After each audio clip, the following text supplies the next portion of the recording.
Hello दोस्तों, बेलिज्म academy YouTube channel में आपका फिर से बहुत बहुत स्वागत है। दोस्तों, आज के इस वीडियो में हम पर्यावरण के मोस्ट इंपॉर्टेंट क्वेश्चंस को सॉल्व करने वाले हैं, जो कि आपके यूपी टेट 2021 साथ ही साथ आपके जूनियर सुपर टेट के लिए मोस्ट इंपॉर्टेंट है। दोस्तों, इस वीडियो में मैंने सारे क्वेश्चन सेलेक्टेड लिए हैं जो कि आपके सिलेबस पर बेस्ड होंगे, साथ ही साथ आपके प्रीवियस ईयर क्वेश्चन पर बेस्ड होंगे। तो वीडियो को ध्यान से देखिएगा और वीडियो के लास्ट में मुझे ज़रूर बताइएगा कि आज के इस वीडियो में आपके कितने क्वेश्चन सही हुए।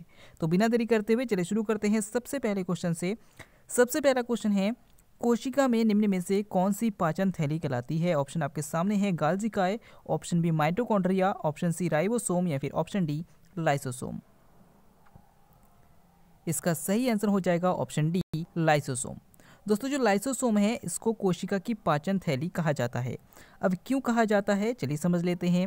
दोस्तों, मान लीजिए कि कोई भी आपके शरीर की कोशिका है। आपको पता है कि आपका पूरा जो शरीर है छोटी छोटी कोशिकाओं से मिलकर बना है। कोशिकाओं से मिलकर ऊतक बनता है, ऊतक से मिलकर अंग बनता है और अंग से मिलकर कई सारे अंग मिलकर एक अंग तंत्र का निर्माण करते हैं। तो यहाँ पर जो कोशिका है, कोशिका में बहुत सारे कोशिकांग होते हैं, जैसे कि राइबोसोम्स होते हैं और इसके साथ साथ मान लीजिए कि केंद्रक होते हैं। इस तरीके से बहुत सारे कोशिकांग आपके कोशिका में होते हैं। कभी कभी ये कोशिकांग नष्ट हो जाते हैं, तो इसको पचाने का काम या फिर इसको ख़त्म करने का काम जो है वो लाइसोसोम करता है। और कभी कभी ये लाइसोसोम खुद को भी ख़त्म कर लेता है, इसलिए इसे आत्महत्या की थैली भी कहा जाता है। तो याद रखिएगा, अगर आपके सामने कोशिका का क्वेश्चन आता है कि इनमें से किसे आत्महत्या की थैली कहा जाता है, तो लाइसोसोम को कहा जाता है। और अगर आपसे पूछा जाता है पाचन थैली किसे कहा जाता है, तो भी लाइसोसोम को कहा जाता है। अगले क्वेश्चन को बढ़ते हैं। अगला क्वेश्चन है, अम्ल वर्षा किनके द्वारा होने वाले पर्यावरण प्रदूषण के कारण होती है? ऑप्शन आपके सामने है, कार्बन डाइऑक्साइड और नाइट्रोजन, ऑप्शन बी कार्बन मोनोऑक्साइड और carbon dioxide, option C ozone और कार्बन डाइऑक्साइड या फिर ऑप्शन डी नाइट्रस ऑक्साइड और सल्फर डाइऑक्साइड। इसका सही आंसर हो जाएगा ऑप्शन डी नाइट्रस ऑक्साइड और सल्फर डाइऑक्साइड। दोस्तों, जो अम्लीय वर्षा है वो नाइट्रस ऑक्साइड और सल्फर डाइऑक्साइड इन गैसों की वजह से होता है। अब अगर आपसे पूछा जाता है कि कितने पीएच मान से कम पीएच मान की वर्षा होने पर उसे हम अम्लीय वर्षा कहते हैं, तो याद रखिएगा 5.6 पीएच मान से अगर कम पीएच मान की वर्षा होती है तो उसे अम्लीय वर्षा कहा जाता है। ये भी क्वेश्चन आपसे पूछा जाता है।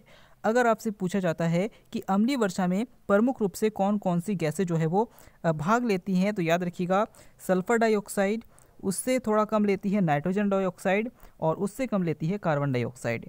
यानी कि सल्फर डाइऑक्साइड का सबसे ज़्यादा योगदान होता है अम्लीय वर्षा में। याद रखिएगा, इंपॉर्टेंट क्वेश्चन है। अगला क्वेश्चन, रुधिर के स्कंदन में मदद करने वाला विटामिन कौन सा है? ऑप्शन आपके सामने है, vitamin A, option B vitamin D, option C vitamin B या फिर ऑप्शन डी विटामिन के। इसका सही आंसर हो जाएगा ऑप्शन डी विटामिन के। दोस्तों, जो विटामिन ए है, विटामिन ए की कमी से रतौंधी रोग हो जाता है, आपको पता है। विटामिन बी की कमी से वेरी वेरी रोग हो जाता है, ये भी आपको पता है। विटामिन डी की कमी से आपके हड्डियों से संबंधित बीमारी हो जाती है, ये भी आपको पता है। और विटामिन के की कमी से आपके रुधिर का थक्का यानी कि आपके रक्त का थक्का नहीं बनता है अगर इसकी कमी हो जाती है। तो याद रखिएगा, इंपॉर्टेंट क्वेश्चन है। अगला क्वेश्चन, मनुष्य के जीवन काल में कितने दांत 2 बार विकसित होते हैं? ऑप्शन आपके सामने है 12, ऑप्शन बी 4, ऑप्शन सी 20 या फिर ऑप्शन डी 28। इसका सही आंसर हो जाएगा ऑप्शन सी 20। दोस्तों, मानव के शरीर में 20 दांत जो है वो 2 बार निकलते हैं, इसीलिए कहा जाता है कि ये जो 20 दांत है ये द्विबार दंती है। तो अगर आपसे पूछा जाता है कितने दांत द्विबार दंती होते हैं यानी कि 2 बार निकलते हैं, तो इसका आंसर हो जाएगा 20। अगर आपसे क्वेश्चन पूछा जाता है कि कितने दांत जीवन में कभी भी नहीं गिरते हैं या फिर कह सकते हैं कि जो द्विबार दंती नहीं होते हैं, तो 12 दांत ऐसे होते हैं मनुष्य के शरीर में जो कि जीवन काल में नहीं गिरते हैं। अगला नेक्स्ट क्वेश्चन है, मानव शरीर में त्वचा के नीचे पाई जाने वाली वसा का क्या कार्य है? ऑप्शन आपके सामने है, शरीर की ऊष्मा का क्षय रोकना, ऑप्शन बी शरीर के लवणों का क्षय रोकना, ऑप्शन सी हानिकारक सूक्ष्म जीवों को रोकना या फिर ऑप्शन डी उपरोक्त सभी। इसका सही आंसर हो जाएगा ऑप्शन ए शरीर की ऊष्मा का क्षय रोकना। दोस्तों, जो मानव शरीर है, मानव शरीर में जो त्वचा के नीचे जो वसा है यानी फैट है, ये फैट आपके शरीर के अंदर का जो तापमान है उसकी हानि होने से रोकता है। यानी कि आपके शरीर में एक निश्चित तापमान होना चाहिए, जैसे कि 37 डिग्री सेल्सियस मानव शरीर का एक निश्चित तापमान होता है। अगर हम फ़ारेनहाइट में बात करें तो 98.4 फ़ारेनहाइट जो होता है वो मानव शरीर का तापमान होता है। तो अगर आपके शरीर में ये तापमान ज़्यादा हो जाए या फिर कम हो जाए तो हमें प्रॉब्लम हो जाती है। तो यही जो वसा है, ये वसा हमारे शरीर में जो तापमान है उसको नियंत्रित रखने में मदद करता है। अगले क्वेश्चन की ओर बढ़ते हैं। अगला क्वेश्चन है, निम्न में से किसे झीलों की वाटिका कहते हैं? ऑप्शन आपके सामने है, Sweden, option B Finland, option C New Zealand या फिर ऑप्शन डी ग्रीनलैंड। इसका सही आंसर हो जाएगा ऑप्शन बी फिनलैंड। दोस्तों जो फिनलैंड है, फिनलैंड में लगभग 1,68,000 झीलें पाई जाती है, इसीलिए इस फिनलैंड देश को झीलों का देश या फिर झीलों की वाटिका कहा जाता है। अगर आपसे क्वेश्चन पूछा जाता है नदियों का देश किसे कहा जाता है, तो आपका आंसर होगा बांग्लादेश। बांग्लादेश को नदियों का देश कहा जाता है, याद रखिएगा, ये क्वेश्चन इंपॉर्टेंट है। अगला क्वेश्चन, नेलांग घाटी किस राज्य में स्थित है? ऑप्शन आपके सामने है, Sikkim, option B Himachal Pradesh, option C Jammu Kashmir या फिर ऑप्शन डी उत्तराखंड। इसका सही आंसर हो जाएगा ऑप्शन डी उत्तराखंड। दोस्तों जो नेलांग घाटी है वो उत्तराखंड में है। अगर आपसे पूछा जाता है अगर शांत घाटी किस राज्य में है, तो याद रखिएगा शांत घाटी केरल में है। अच्छा, ये क्वेश्चन क्यों पूछा जाता है? तो याद रखिएगा शांत घाटी का क्वेश्चन इसलिए पूछा जाता है क्योंकि इसमें सबसे अधिक जैव विविधता पाई जाती है। तो अगर आपसे क्वेश्चन कभी भी पूछा जाता है सबसे अधिक जैव विविधता किस घाटी में पाई जाती है, तो याद रखिएगा शांत घाटी केरल में सबसे अधिक जैव विविधता पाई जाती है। अगर आपसे पूछा जाता है जो फूलों की घाटी है, फूलों की घाटी कहाँ पर स्थित है, तो याद रखिएगा ये भी उत्तराखंड में स्थित है। अगले क्वेश्चन की ओर बढ़ते हैं। अगला क्वेश्चन है, नेक्स्ट क्वेश्चन है, निम्नलिखित में से कौन सा एक प्रवाल द्वीप है? ऑप्शन आपके सामने है, Car Nicobar, option B New Moore, option C Andaman या फिर ऑप्शन डी लक्षद्वीप। इसका सही आंसर हो जाएगा ऑप्शन डी लक्षद्वीप।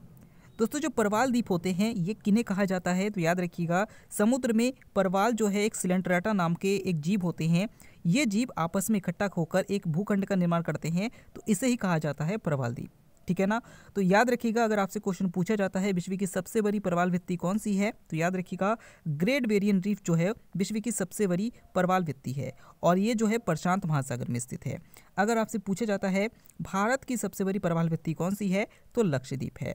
अगले क्वेश्चन की ओर बढ़ते हैं। अगला क्वेश्चन है, संगमरमर क्या है? ऑप्शन आपके सामने है, तल छटीन चट्टान, ऑप्शन बी अवसादी चट्टान, ऑप्शन सी कांतरित चट्टान या फिर ऑप्शन डी आग्नेय चट्टान। इसका सही आंसर हो जाएगा ऑप्शन सी कांतरित चट्टान। दोस्तों जो संगमरमर है वो कांतरित चट्टान है। अब कैसे हैं चलिए समझ लेते हैं। दोस्तों जो पृथ्वी है, आपको पता है कि पृथ्वी में जो सबसे बीच में है लावा पाए जाते हैं। ये लावा जब पृथ्वी से बाहर निकलते हैं तो एक प्रकार से हम कह सकते हैं कि इसे हम ज्वालामुखी कहते हैं और यही लावा क्या करते हैं, इस लावे को हम कहते हैं आग्नेय चट्टान। यही आग्नेय चट्टान जो है जब घिसते हैं तो घिसने के बाद कांतरित चट्टान में या फिर रूपांतरित चट्टान में चेंज हो जाते हैं, जो कि संगमरमर है। और यही कांतरित चट्टान जो है जब उच्च दाब पर जब बहुत देर तक रहते हैं, बहुत सालों तक रहते हैं, बहुत करोड़ों साल तक रहते हैं, तो इस प्रकार एक प्रकार के चट्टान का निर्माण होता है जिसे हम अवसादी चट्टान कहते हैं।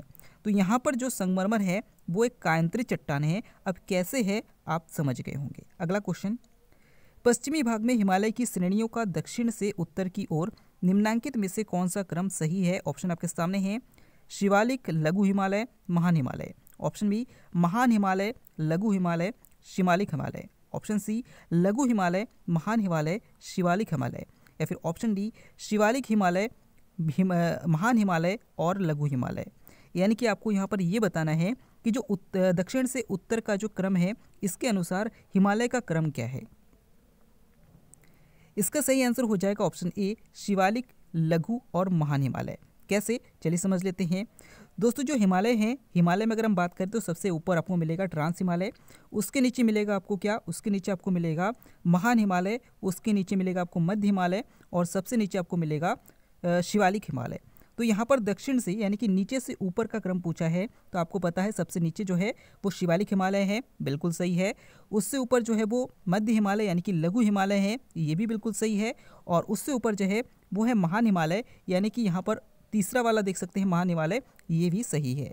यानी कि पहला वाला ऑप्शन बिल्कुल सही हो जाएगा। अगले क्वेश्चन की ओर बढ़ते हैं। अगला क्वेश्चन है, भारत का क्षेत्रफल संसार के क्षेत्रफल का 2.42% है, परंतु इसकी अगर हम जनसंख्या के हिसाब से परसेंट की बात करें तो कितनी है?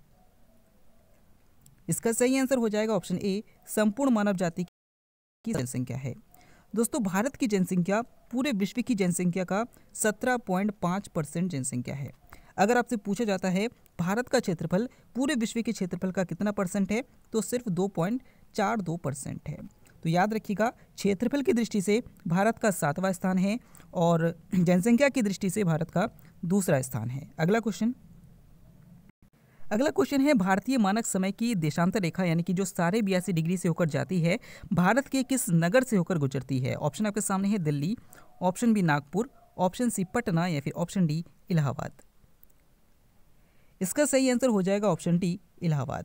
दोस्तों, जो भारत की मानक समय रेखा है वो सारे 82 डिग्री से होकर जाती है, आपको पता है। और अगर आपसे पूछा जाता है कहाँ से होकर जाती है, तो इलाहाबाद के नैनी से होकर जाती है। अगला क्वेश्चन, निम्न में से कौन सी नदी बंगाल की खाड़ी में नहीं गिरती? ऑप्शन आपके सामने है Krishna, option B Mahanadi, option C Tapti या फिर ऑप्शन डी गोदावरी। इसका सही आंसर हो जाएगा ऑप्शन सी ताप्ती। दोस्तों, अगर इंडिया के मैप को समझने के लिए अगर हम यूज़ करें तो अगर आप देखेंगे इंडिया के मैप को तो आपको पता है कि इस साइड में जो है, इस साइड में आपको मिलेगा क्या? आपको मिलेगा बंगाल की खाड़ी, और जो यहाँ पर बाएं साइड में है यहाँ पर आपको अरब सागर मिलेगा, और सबसे नीचे आपको मिलेगा हिंद महासागर। तो यहाँ पर जो इस साइड में जो नदियाँ गिरती है वो एस्चुरी का निर्माण करती है, और जो पूर्व की नदियाँ गिरती है वो सारी की सारी नदियाँ डेल्टा का निर्माण करती है। आपसे पूछा है कौन सी नदी बंगाल की खाड़ी में नहीं गिरती, तो यहाँ पर जो ताप्ती है, ये ताप्ती नदी जो है बंगाल की खाड़ी में नहीं गिरती बल्कि अरब सागर पे गिरती है, यानी कि ऑप्शन सी हमारा सही हो जाएगा। अगला क्वेश्चन, महाराष्ट्र एवं कर्नाटक में पश्चिमी घाट कहलाते हैं। आपको बताना है कि महाराष्ट्र और कर्नाटक में पश्चिमी घाट को क्या कहा जाता है? ऑप्शन आपके सामने है सह्याद्री, ऑप्शन बी नीलगिरी पर्वत, ऑप्शन सी दक्कन पठार या फिर ऑप्शन डी इनमें से कोई नहीं। इसका सही आंसर हो जाएगा ऑप्शन ए सह्याद्री। दोस्तों, अगर हम भारत के नीचे के भाग को देखें तो आपको पता है कि इधर जो पूरब का भाग है इसे हम कहते हैं पूर्वी घाट, और जो पश्चिम की ओर का भाग है इसे हम कहते हैं पश्चिमी घाट। तो यहाँ पर जो महाराष्ट्र और कर्नाटक में है, यहाँ पर इस घाट को कहा जाता है सह्याद्री, यानी कि ऑप्शन ए जो है हमारा बिल्कुल सही हो जाएगा। अगले क्वेश्चन की ओर बढ़ते हैं। अगला क्वेश्चन है, पाल घाट निम्नलिखित में से किन के मध्य स्थित है? यानी कि आपको बताना है कि जो पाल घाट दर्रा है वो किन पहाड़ियों के बीच में स्थित है। ऑप्शन आपके सामने है नीलगिरी और अन्नामलाई पहाड़ियाँ, ऑप्शन बी नीलगिरी और कार्डमम पहाड़ियाँ, ऑप्शन सी अन्नामलाई और कार्डमम पहाड़ियाँ या फिर ऑप्शन डी कार्डमम पहाड़ियाँ और पालिनी पहाड़ियाँ। इसका सही आंसर हो जाएगा ऑप्शन ए नीलगिरी और अन्नामलाई पहाड़ियाँ। दोस्तों, अगर आपसे क्वेश्चन पूछा जाता है पालघाट दर्रा जो है वो किस राज्य में स्थित है, तो आपका आंसर हो जाएगा केरल। अगर आपसे पूछा जाता है पालघाट दर्रा किन दो राज्यों के मध्य स्थित है, तो केरल और तमिलनाडु।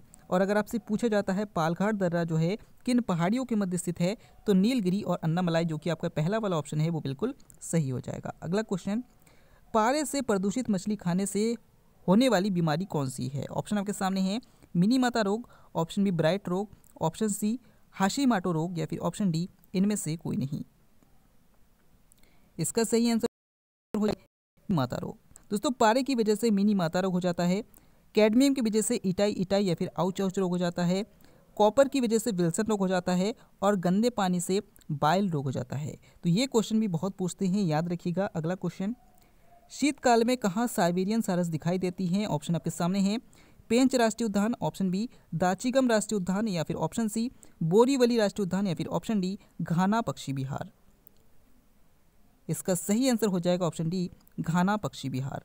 दोस्तों, जो घाना राष्ट्रीय उद्यान है ये राजस्थान में स्थित है, और इसी घाना राष्ट्रीय उद्यान में जो है पक्षी विहार में जो साइबेरियन सारस है वो ठंड के मौसम में शीतकाल में प्रजनन करने के लिए आते हैं, इसलिए इसे पक्षियों का जो राष्ट्रीय उद्यान है वो भी कहा जाता है, या फिर पक्षियों का स्वर्ग भी कहा जाता है। याद रखिएगा, इंपॉर्टेंट क्वेश्चन है। सबसे लास्ट क्वेश्चन जिसका आंसर आपको कमेंट के द्वारा देना है, क्वेश्चन है हमारे देश में वन महोत्सव दिवस कब मनाया जाता है? ऑप्शन आपके सामने है 1 मार्च, ऑप्शन बी 10 मार्च, ऑप्शन सी 10 जनवरी या फिर ऑप्शन डी 1 जुलाई। दोस्तों, अगर आपने मेरे सारे वीडियोस को देखा होगा तो आप इसका आंसर जरूर कर पाएंगे। आपको वीडियो कैसा लगा, आपके कितने क्वेश्चन सही हुए, आप हमें कमेंट करके जरूर बताइएगा। साथ ही साथ अगर आप कमेंट में अपने सुझाव देना चाहते हैं तो दे सकते हैं, और अगर टेलीग्राम ग्रुप पर जुड़ना चाहते हैं तो डिस्क्रिप्शन में लिंक दिया गया है, वहाँ से आप जुड़ सकते हैं। हम फिर से लौटेंगे एक नया इंटरेस्टिंग वीडियो लेकर, तब तक के लिए देखते रहिए, सीखते रहिए।